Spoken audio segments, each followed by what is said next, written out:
ফাতোয়ায়ে আলমগীরিতে এসেছে।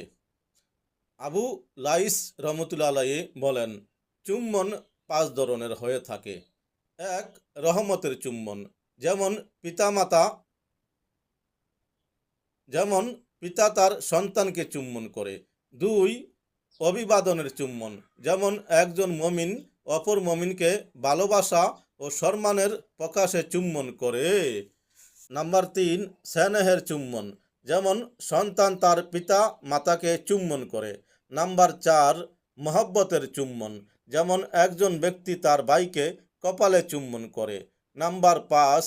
বাসনার চুম্বন, যেমন একজন পুরুষ তার স্ত্রী বা দাসীকে চুম্বন করে।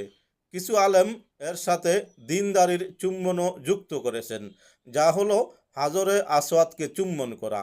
এভাবে বিষয়টি কিতাবুত তাবিঈন গ্রন্থে উল্লেখ করা হয়েছে।